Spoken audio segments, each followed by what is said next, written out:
I'm here at Alchemy with Ankeny Beauchamp. Three names. I got more if you want. You got more. And you're the, what do we call it, the guest artist? Yeah, Artist of the Month. Artist of the Month. For the Gloucester Education Fund series. That's right. And when did your run start here? Let's see. It's nearly a month, I think. It started the second week in July. Second week of July, so there's about a week left to come and check out your work here. Yeah, it comes down on Friday. Comes down on Friday, and what people should know is Mr. McDonough, part of the money that if someone bought one of these pieces of work, that money goes towards the Gloucester Education Fund. Yeah, 10% goes to the GEF. Yeah, that's a good cause. So. Kurt, you have 1 square foot studios? Yeah, that's sort of the design branch, and then but the studio that I work out of is called Ankeny Studio. Ankeny Studio, yeah. And you have a website? I do have a website. It's kurtankeny.com, KURTANKENY.com. Yeah. There you go. But your work right here is big and colorful, and I'd like you to speak about it a little bit. There's a couple different themes. How many? I'm sure as an artist you don't want to pigeonhole yourself into one kind of theme, but what are some of your favorite kind of mediums and themes that you would consider yourself into? Right. Well, mainly I'm an oil painter. That's mostly what I do. As far as themes, this show has, I'd say, it's like 2.5 themes maybe. I've got several paintings that are biblical in nature. And like I was telling you earlier, that my main interest in those stories is because they've been done over and over and over by painters in the past. And so, part of it is my interest in those subject matters because they've attracted such great minds in painting. But also, it's like as an artist, you come in and you've got the weight of all this painting history on your back, and so I felt like one of the ways to sort of deal with it, to get that monkey off my back, was just say, well, let me take my shot at these stories and see what I could do with them, now here in 2011. So that was sort of what my impetus was for working on these stories. Yeah, it has to be somewhat intimidating.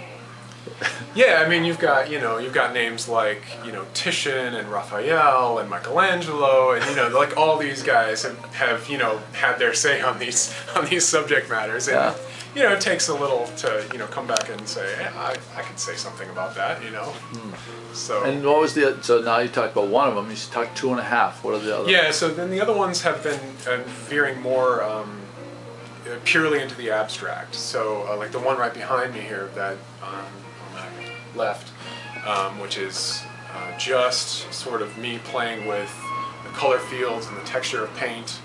And I guess, lots of people, when I had the opening actually, I had some guy and his wife come in, and the wife's like, I love that painting, I would buy that painting right now. And the guy's like, I don't get it. And, as an artist, that's sort of frustrating, but I think, the thing to understand about, especially like abstract art, it's like classical music. It's like jazz. It's not. There's nothing to get. You just sort of feel it. You just sort of like go with it, and it's all about the colors and the shapes and the textures just interacting on the canvas to create a visual experience for you. Just in the same way that like jazz or classical music, lots of people interpret it differently because that's how they hear it, but. It may or may not be what the composer originally intended. It's just how you interpret it, and that's totally legitimate, so. There you go. All right, we're going to take a little walk around. I'm going to have you talk about some of the pieces you have here. Sure. We'll go right over to this one, right off the bat. So what do we have here?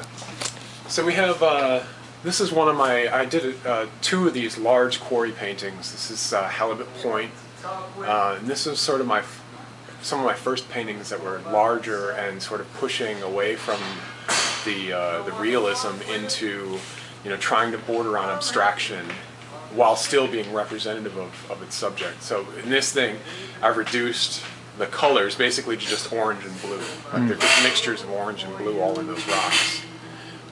And then with a little accent of the green up at the top. But you can see, you know, like the rocks make it really easy to start abstracting into just the patterns. And what I wanted is I wanted all the weight to hit on this line right here. And so you can see it, like the colors get more intense as they get over to that line. And as you get right up into that line, you've got a line of really bright orange and really bright blue right next to each other. And even if you don't notice it, even if you don't see it's there, your eye catches it, it sort of vibrates in the mind. So very cool, very cool. And over here, this is one that I followed along on your Twitter feed. You were posting this as it was being done over time. Yeah. How long did it take you to finish this? You know, probably a couple months off and on. You know, it's like the actual painting of it doesn't necessarily take that much time, but you know, the secret about art is that a lot of it is just standing back and going, okay, how do I not mess this piece up by doing the next thing, you know? And so you really have to like think about it before you make your next move on the canvas. Tell people, because you told me earlier when we were at the Long Gull, the story.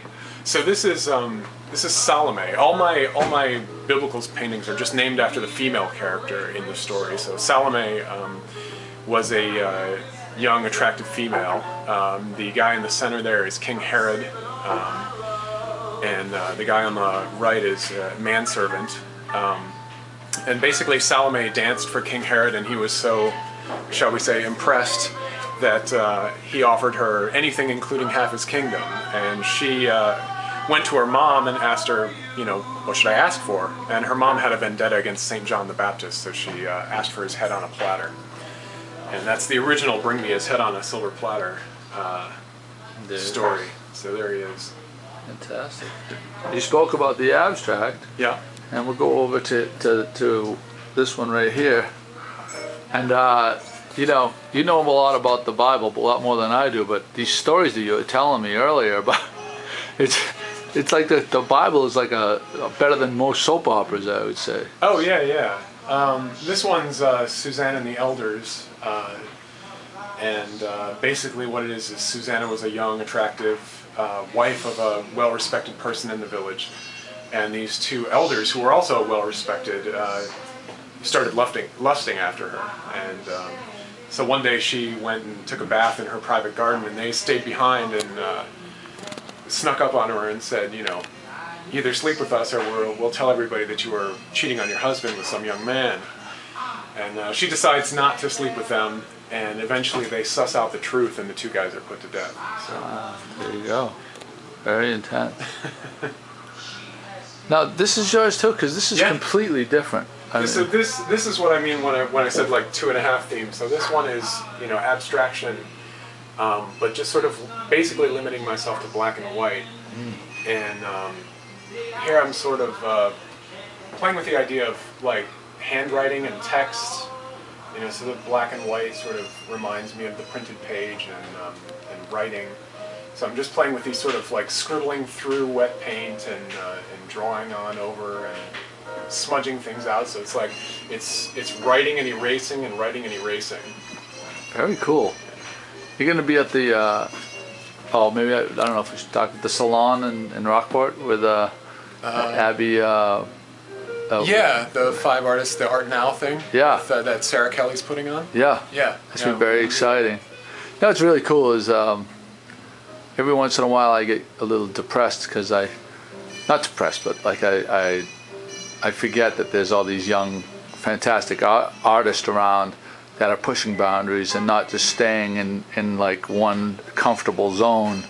You're pushing your medium and pushing your art, and then I come and see a show like this, an exhibit like this, and everything is rejuvenated and a renewed sense of hope that there is a big time future in the local young artists. So it's really fantastic. Let's talk about this one. Let's talk about, because I don't know much. I'm not going to pretend like I know a whole lot about art, but I love the. You said that you did this with the painter's knife. Yeah, so that's done with a painting knife, yep. And you can see basically you've got like the individual strokes of paint. You can see where it got smushed in and pulled off. Yeah. And it, you know, works well because you've got the raking light here with the spotlight, so you can really see all the texture. Yeah, it's really beautiful painting. And I want to tell the story right here. So this one is called Delilah. It's the story of Samson and Delilah. You know, Delilah was part of the Philistines, and Samson was basically a corrupt Jewish judge. And Delilah kept trying to bring him down. You know, we kind of know the story. He gets his head shaved and loses all his strength. And the Philistines come along and put him in chains, gouge his eyes out, and then, you know, make a spectacle of himself until he kills a bunch of them by pulling a temple down on top of himself with them. Look at that. Look at the intensity in the faces right here. This is just incredible. I was speaking earlier about, look at her face. You just captured that. Just incredible. Oh man, powerful. Thank you. It's powerful. And last over here, what do we have here? And this one is Joseph and Mary at the Egyptian border crossing. So this is the infamous story of the flight into Egypt after King Herod says he's going to put all the baby boys in Jerusalem to death. And it's, you know, sort of a modernization of the story. What, they didn't have AK-47s back then? Is that what you're saying? But, you know, and they didn't have tobacco either. But you know, I figured you know, the story always sort of like puts Joseph in the background. He's sort of like almost like a nobody figure. And I figured, you know, there's this grizzled old guy that takes on this, you know, let's say she's 14 or 15 when she's knocked up with God's child, and you know, who's actually going to believe that, you know? And he says, well, I'll take her in, I'll marry her, you know, make her legitimate. And it seemed to me like he had to be kind of a tough old bird to like guide them through this whole ordeal if it was really happening, you know? Yeah. So I tried to get a little of that into the piece. Again, the way you do the faces, just love it. Really good. Beautiful. So, one more week to come down here. Yeah, it comes down on Friday. I'm not sure what time on Friday, but I'll be here taking it down. Yeah, come meet Kurt and go to. Oh, let's talk a little bit about your store too, as well. Oh yeah. Well, we just opened up a store right across from the package store in Lanesville. It's called Beauchamp, which is my wife's nickname for when she was a kid. And we've got vintage clothing and some knickknacks and furniture. And then my wife makes handmade leather bags. She dyes all the fabric that goes into the bags herself. And she also makes scarves that are hand-dyed, silk scarves, along with a friend who lives down the street whose name is Beverly Gillette. And all that stuff's for sale. We've been open 4 weeks, so you know, come on by and stop and see us. Beautiful. Kurt, thank you so much. The website, kurtankeny.com. Yep. Can't miss that. The store is JemilBeauchamp.com. J-E-M-I-L Beauchamp. You're both on Twitter. You're doing the whole. We're on Twitter and you're Facebook. doing the whole You thing. can find us anywhere. Boom. Love it. Thanks, Joey. Take care, buddy.